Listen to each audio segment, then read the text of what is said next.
and welcome to the first episode of Ben's Terrarium. So for this episode, I'm just going to give you a tour of what I grow and the whole setup that I have. So of course, here's the greenhouse, which I grow in my basement. It's what I sort of consider my highland greenhouse, although during the summer it gets more intermediate temps. What I do is I just crack open the windows at night to keep things cool. I usually leave them open during the day during the summer, just to try to heat things up actually a little extra so there's more of the difference rather than just having cool temps all day and then not getting quite as much of a drop. And it usually drops by at least 10 degrees. During the winter I do get a really nice drop. I can have days in the low 70s and then drop them down to into the mid 50s at night, possibly even further. I did not open the windows during the dead of winter last winter because it would drop 10 degrees or a little more by itself without even opening the windows. So what I have here are some Nepenthes and some Highland Utricularia. Sorry about my pronunciation. The Reniformis back there. We have a Humboldti that's a new leaf it just put out right there. I'm not sure if we can get to focus. It's not going to focus on it. So hopefully I'll get some more Humboldti focuses soon. I mean, some Humboldti leaves soon, not focuses.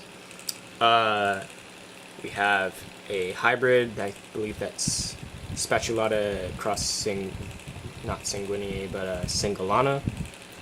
Nepenthes tenuis, which is actually a cutting that I'm trying to root. Very excited for this.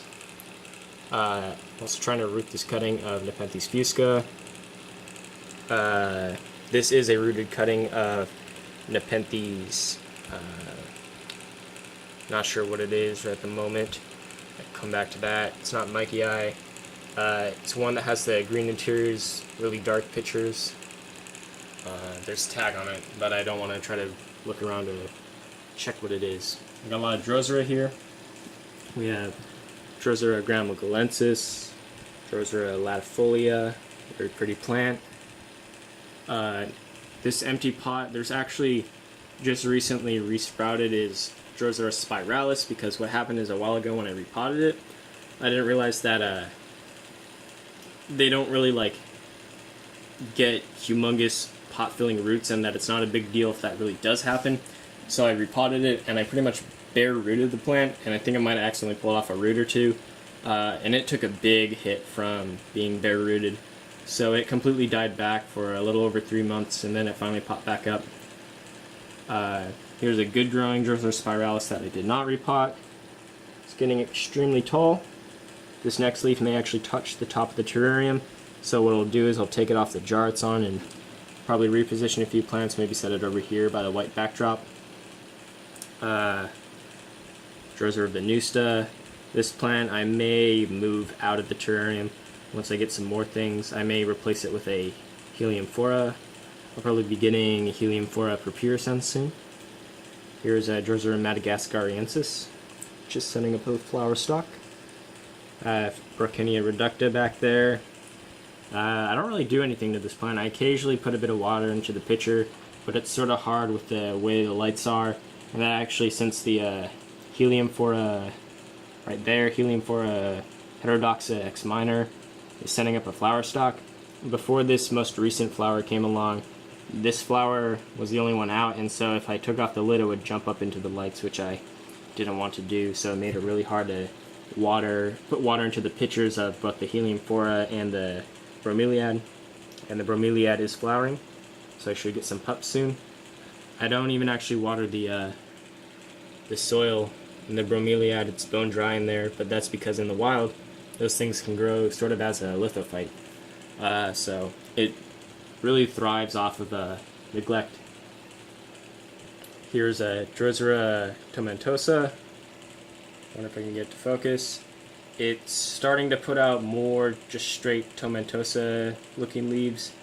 I actually had a discussion with a friend on whether it was tomentosa, because he had a smaller seedling that had much rounder leaves, which is more typical with some of the tomentosa that are, I think, tomentosa variety glabrata, This is tomentosa variety tomentosa, and it was originally labeled as Drosera montana. Before that, old taxa rearrangement happened and Drosera montana disappeared. So we'll have to see. The mother plant definitely does look like Drosera tomentosa, so that's what I'm expecting. Drosera schizandra, pretty easy plant, grows consistently as long as it doesn't get too hot and stays nice and humid. Of course, I don't think you can see it in the video, but it does get some mold on the tentacles, and it seems really susceptible to that, despite the airflow which I get in here. And it is a decent amount of airflow because you can see that all the way over here. My hand might not be steady enough for you to see, but the spiralis leaves do sway a little bit. I usually try to ajar the lid so that it doesn't sway a ton, because then it might dry things out super fast. But now that I got my Mist King all hooked up, I may actually try to get a little bit more airflow in there. But either way, things are fine. Humidity is usually right around, it says 70 right there, although when I had a different non-Mist King brand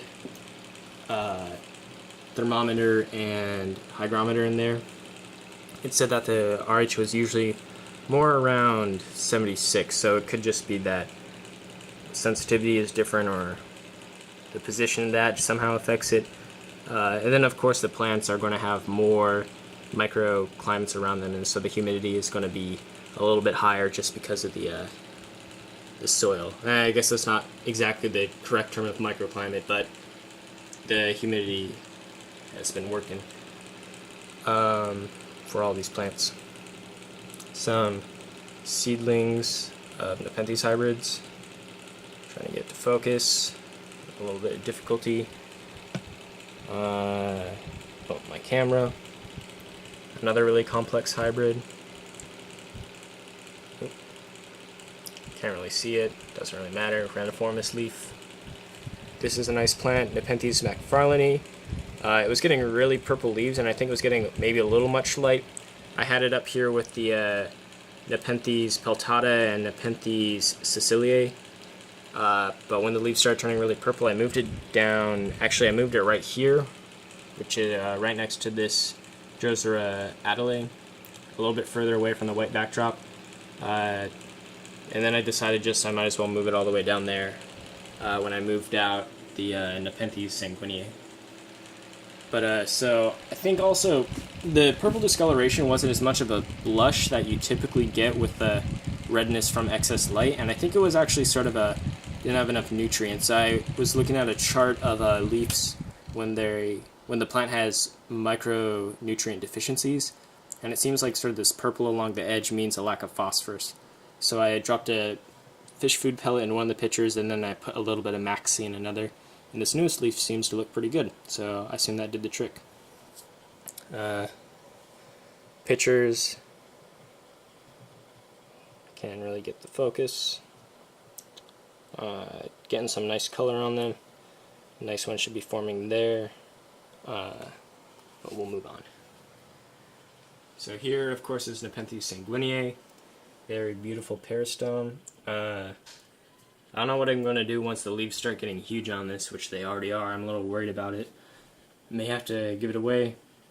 This hybrid right here is actually really slow growing for me, and it may just be because it's settling in, but it definitely does have Nepenthes dubia in there, which could contribute to some of the slowness. It's a hybrid called Nepenthes luna, which I believe is a Leilani cross, but Leilani, not sure. But either way, it's a pretty neat hybrid because it looks a lot like dubia. It has those nice wine glass pitcher shapes. There's a really small, thin lower pitcher down there. This part of the cutting seems to be taking a bit longer to adjust and grow, whereas this one's growing real fast. And Nepenthes luna is apparently a cross between another hybrid called Nepenthes eclipse, which the parentage is unknown of that plant, with dubia. Moving on, here I have my seasonal lights. So these are under a seasonal light cycle. So right now, since it's summer, they're at the longest. Right here, It's Pinguicula chilensis. Very pretty plant. Beautiful veination on the leaves. And amazingly, it is self-fertile. And it can actually pollinate itself without any sort of extra help, which seems like no other Pinguicula can do. I assume Pinguicula antarctica could because it's very closely related to this plant. Apparently it's very prolific, just not available in the US for whatever reason. Here's, of course, Pinguicula primuliflora. Very prolific flower, just very prolific in general. Very pretty plant though. It's got a lot of dirt on the leaves because when it was shipped, it didn't have wasn't really like secured, so the dirt spilled out. That's fine though, because it grows so many leaves and so many plantlets. Here's my first cephalotus. The lid is closed on the, let's see if I can get a proper close-up. The lid is sort of closed on this picture, which is a bummer. And apparently that's not due to humidity, because on the other pictures, they aren't too closed. Of course, they're still adapting. Oops. I haven't bagged it because I'm just gonna, it's not like losing any pictures or anything to this humidity, so I'll just might as well let it adapt to this right now instead of bagging it and then adjusting it further. But that picture is closed because the owner who sent it to me said that he recently repotted it, so it gets a little bit of stress from that, and so it probably won't open quite back up fully. At least that's what happened in his experience. That picture there looks pretty good though. It's not too closed. And hopefully it will pick back up soon, and then I'll get some more open pictures. Here's a Drosera pulchella, which has the ever so prolific and irritating Utricularia biscomata. Came with that, unfortunately. You can see it's everywhere in there. Plants themselves, though, are very pretty. There's some flowers on there. Never really cut them off. I'll probably just leave them. Not sure if they produce seeds. They don't always, at least from what I hear. It's pretty hard to grow. Picking is from seeds. I have a succulent, a lithop. Don't know what species, but just something for fun to grow. Biblis liniflora. There's a larger one right there, and a smaller one right down beside it. Oops. Still working with this camera, I'm kind of new to it. And I also got some seeds from the owner, which I just spread in there. I didn't do any sort of acid treatment with gerbilic acid or any smoke treatment, so we'll just see if they sprout. I'm going to join a group order overseas, and I might get a few Biblis seeds from there. See if I can get those to sprout so I can actually cross-pollinate them, because I want to try to keep the genetics in my plants, the gene pool, nice and fresh and diverse. Because apparently Biblis liniflora can eventually lose some viability of the seeds as you continue to cross or self the flowers, because plants are annuals, which means you can't just have one mother plant to continue selfing. It has to be the next generation will self. And you can also lose plant vigor. Oops. Hit the lights. Here is Drosera scorpioides, very nice species in general, with a little hitchhiker in there. Looks like Drosera, possibly Drosera filiformis red. This plant's refusing to go dormant on me, so I'm just going to let it dry out. Because it's already July, it should be long dormant, and the light cycle is way above 10 hours at this point. I think it's about 12 and a half maybe, which is pretty fair amount past 10 hours when it comes to tuberous Drosera. But so, I think it has slowed down. I don't understand the zoom. Very sorry about that. But it should hopefully go dormant soon. It may wake up a little late because of the late dormancy. But oh well, that's not a huge deal. By Drosera menziesii, subspecies menziesii. In this pot should be, I think, at least one tuber of a dormant Drosera ramelosa. This one was really weird for me. I don't know if it went dormant correctly last summer, at least from the place that I bought it from, because it never really took off and the plants were very small, and then it seemed to go dormant extremely early in February. But then 3 other plantlets popped up, and I noticed that there were a couple tubers in there, so I traded them with somebody so I could get some tubers from his tubers Drosera and try to expand my collection. Here is an orchid, Brassifolium nodosa, which is also in the terrarium. It was by the Drosera schizandra, and it seems like this one may be getting a little too much light because the leaves are pretty like red. In fact, on this one the leaves have kind of died out, except for, come on, focus, except for just the little 2 leaves poking up right there. I just may need to water these ones more often than the ones in the terrarium because the humidity is not as high. It sits in water, which is fine, because even though you can overwater these, I don't think the roots go that deep, and it's a very loose mix. And I'm not used to orchids at all, so I have really no clue what I'm doing with this. But anyways, so this is these are the basement growers. So I'll move on to a few more that are in a little side room, just sort of the overflow spot of stuff that maybe isn't quite as glorious as these plants. And then I'll move on to the temperance outside. Alright, here we have some lights that are under a constant 15 or 16 hour light cycle. Not exactly sure. Doesn't really matter too much. It's for propagation stuff, so these are all Drosera multifida leaf cuttings. I have Drosera prolifera in the back, which is not proliferating very much. These were were originally doing very well when I got them, and they took off and were growing fast. And then once they got to about flowering size, they just sort of stopped doing up, and the leaf production slowed down a lot. So I moved them out of my terrarium, where I think it may be a little cool for them, because even though they apparently like it cool, I don't think they liked it as cool as they're getting, because they do live in a tropical area, and during the winter in that area it is only around the 60s. It's usually, I think, mid-70s, maybe a little warmer, are actually pretty good for them. This prolifera is doing very well for me. And it actually there's 2 growth points in there, and originally it was just 1, and it got to be a decent size, maybe I don't know, at least maybe an inch wider in diameter than this rosette, but then it just died back randomly, and I'm worried that whatever happened to it is happening to these plants. But it did pop back up after about a month, so that's good. And there, some slacky plantlets, can't really see them. Spiralis plantlets in there. Here I have some seeds of Nepenthes albomarginata cross speculata. Parentage actually may be reversed, not exactly sure.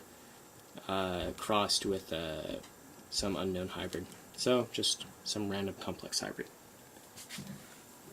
Here are some seeds of Nepenthes naga I got from a friend.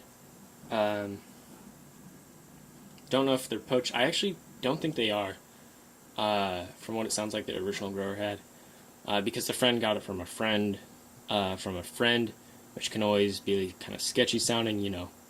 You never know where the seeds are coming from, but I'm pretty sure that they aren't from an area that poached them. And I found out that a lot of people who do grow Nepenthes where they are native, who may sell them, even though it sounds like, you know, there is a good chance, of course, that somebody's offering you seeds or plants from there that they could be poached. There's also a lot of people who do just grow them there because it's the right climate, and they do have multiple plants and cross them, because the plants, of course, just thrive there. But so, the long story short, hopefully not poached. Here is a Pinguicula esseriana. There's a drying Drosera, what's it called? Drosera Bermani stock there, which is from this one, the sort of typical form, which flowers way too much for me, and so I don't really bother harvesting the stalks, except I did this one, and try to get a few seeds. I can't seem to get them to grow from seed for whatever reason. They just sort of do it on their own. Here's the red form, which of course has a ton of flower stalks, so I have to feed it a bunch, and so it's not quite as red as it typically is. Back in there are some more slacky cuttings. Can't see them too well. For whatever reason, these went dormant for me, but I think one may be starting to wake back up. But it's Pinguicula cyclosecta, and they've been dormant for at least the whole spring and this portion of summer, which is really irritating. And I'm not sure what happened. If it could have just been the change in locations. I kept them pretty wet until now, and actually now when I've let them dry out, they're starting to wake back up. So maybe that was the key, just to try to think that they actually went through a really short winter cycle. But they're under 16-hour photo period, as I said, so not sure why they went dormant. These are from Leaf Pullings. It's not Drosera. I keep wanting to say Drosera for everything sticky. Pinguicula, I believe, juvemengensis, however you say that, cross with something. I'm not sure. I'll have to look it up. I don't have it on hand. I have it written down somewhere else. But it is a cross, and they are plantlets. Of course, this is a really nice specimen, and it's grown in sphagnum, which for me, I've noticed that Drosera, how am I forgetting everything? Drosera capensis. There we go. Not sure why that took me so long. Drosera capensis, I've noticed, does not do too well in sphagnum for whatever reason. It actually likes to be in peat, more heavy mix. But this one has done very well. It's very big. Don't know if I can get my hand in there for comparison. You know, it's just about as wide as my thumb to my pointer finger, which for a capensis is pretty decent size, considering that when I got this one less than a year ago, it was only about maybe that big. And I actually passed up the plant that it came as a hitchhiker in, which is this typical form of capensis, which has not gotten very big, and I may repot it into peat, but it wasn't doing as bad as some other capensis that I had outside, which I repotted into peat, so this one has just stayed in the sphagnum. But anyways, this one is very beautiful, although it does abort all of its flower stalks for some reason, so that maybe due to the sphagnum, I'm not exactly sure, and I think it could use a watering. But very pretty plant, doesn't need a lot of care, I like it a lot. So we'll move on to the temperates now.